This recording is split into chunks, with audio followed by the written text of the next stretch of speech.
بسم اللہ الرحمن الرحیم۔ السلام علیکم۔ میرا نام فجر ہے۔ میں اس وقت 14 سال کی تھی جب میں گھر سے بھاگ نکلی تھی اور وہاں سے بھاگے ہوئے مجھے آج پورے 6 سال گزر گئے ہیں، اور میں آج بھی اپنے اسی دردناک وقت کو یاد کرتی رہتی ہوں جب میرے ساتھ میرے ہی باپ نے آنٹی روبینہ میرے پاس آئیں اور کہنے لگی، مبارک ہو، تمہارے لیے جو رشتہ آیا تھا ان لوگوں نے ہاں کر دی ہے اور شادی کے لیے صرف 6 مہینے کا وقت درکار ہے، اور پھر میری فجر اپنے سسرال کی ہو جائے گی اور میں پھر سے اکیلی ہو جاؤں گی۔ وہ مجھے یہ سب کہتی ہوئی گلے لگاتے ہوئی رونے لگی تھی، اور ان کی نم آنکھوں کو دیکھ کر میری بھی آنکھوں میں آنسوؤں کی رفتار بڑھ گئی تھی، اور مجھے وہ وقت یاد آنے لگا تھا جب 6 سال پہلے آنٹی روبینہ مجھے اپنے ساتھ یہاں لے آئی تھی، اور جب سے آج تک انہوں نے ہر خوشی غم میں میرے ساتھ برابر کی شرکت کی، اور آج جب ان پر میری شادی کی ذمہ داری آن پڑی تو وہ آج بھی پیچھے نہ ہٹ سکیں اور میرے لیے اپنے اس آخری فرض کو نبھانے کے لیے تیار بیٹھی ہیں۔ آنٹی روبینہ نے میری اور روحان کی شادی کی تیاریاں شروع کر دی تھیں۔ وقت کم تھا اور کام زیادہ تھے۔ مجھے ایک طرف خوشی تھی کہ روحان کے گھر والوں نے مجھے دیکھتے ہی پسند کر لیا تھا، اور پھر روحان تو مجھے پہلے سے ہی پسند کرتا تھا جب سے وہ آنٹی روبینہ کے گھر آتا تھا، اور مجھ سے اس کی کافی اچھی جان پہچان ہو چکی تھی، اور پھر آنٹی روبینہ کو بھی روحان بہت ہی پسند تھا، اور روحان آنٹی کے جان پہچان کا بہت دور کے کسی رشتہ دار کا لڑکا تھا، اور وہ کسی کام کے سلسلے میں آنٹی روبینہ کے گھر ایک روز آیا۔ اس وقت میں بھی آنٹی روبینہ کے گھر نئی نئی ہی آئی تھی۔ جب آنٹی روبینہ نے روحان کے پوچھنے پر میرا تعارف کروایا کہ میں ان کی بھتیجی ہوں اور حیدرآباد سے یہاں مری گاؤں ان کے پاس آ گئی ہوں، کیونکہ میرے والدین آنٹی روبینہ کے بھائی اور بھابھی کی ایک حادثے میں موت ہوئی اور میں اکیلی تنہا ہوں، اس لیے وہ مجھے یہاں اپنے ساتھ لے آئی تھی۔ روحان نے جب سے مجھے دیکھا تھا شاید میں اسے پہلی نظر میں ہی اچھی لگنے لگی تھی، اور اس دن سے روحان نے آنٹی روبینہ کے گھر بہانے بہانے سے آنا شروع کر دیا تھا، اور پھر ہماری جان پہچان کافی اچھی ہونے لگی، اور ہماری دوستی کب ایک دوسرے کی پسند بن گئی پتہ ہی نہ چلا، اور پھر موقع دیکھتے ہی آنٹی روبینہ سے روحان نے اپنے رشتے کے لیے بات چیت کی، اور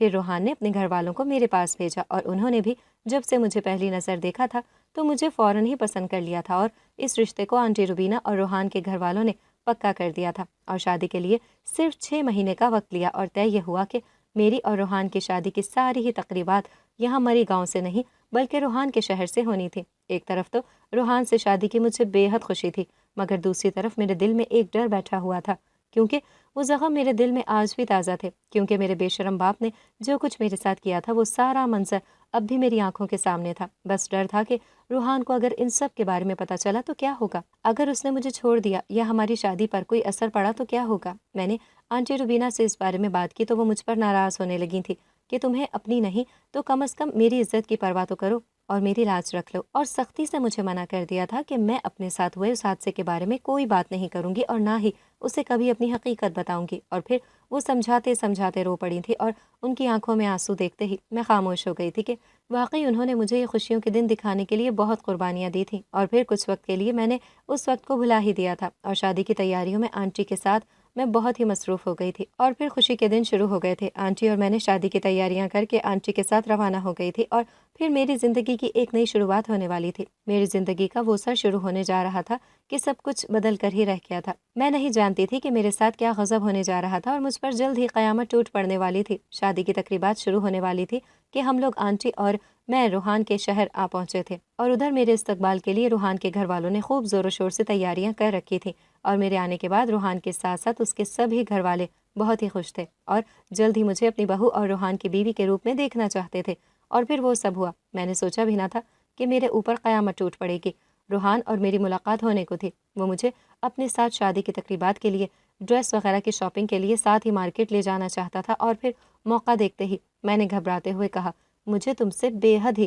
ضروری بات کرنی ہے، میں تمہیں شادی سے پہلے کچھ بتانا چاہتا ہوں۔ اس سے پہلے میں اسے کچھ بتا پاتی اسی وقت سامنے سے آتی ہوئی مجھے آنٹی روبینہ نظر آ گئی تھی، اور میں چپ خاموش گھبراتے ہوئے بات بدل کر روحان کو دوسری باتوں میں لگانے لگی تھی، اور سامنے ہی آنٹی روبینہ مجھے گھورتی ہوئی دیکھنے لگیں اور بولی کہ روحان، اگر اجازت دو تو میں کچھ دیر کے لیے فجر کو اپنے ساتھ لے جاؤں، بس کچھ چیزیں خرید کر میں اسے واپس چھوڑ دوں گی، پھر تم لوگ ساتھ ہی شاپنگ وغیرہ کر کے گھر واپس چلے آنا۔ روحان نے ہاں میں سر ہلا دیا تھا، اور آنٹی میرا ہاتھ پکڑتے ہی مجھے وہاں سے بہانے سے لے گئی تھی، اور ساتھ ہی باہر لے جا کر آنٹی نے مجھ پر بے حد غصہ کرنا شروع کر دیا تھا کہ تمہیں سمجھایا تھا نا، مگر تم باز نہیں آئی، اور آج روحان کو تم سب کچھ بتانے چلی تھی۔ اگر شادی کے بعد تمہاری حقیقت کی وجہ سے روحان نے تمہیں چھوڑ دیا، یا پھر تم سے پہلے ہی اس کے گھر والوں نے اس راز کو کھلنے کے بعد یہ رشتہ ختم کر دیا، تو تم نہیں جانتی کیا ہوگا، تم اس طرح کنواری بیٹھی رہو گی۔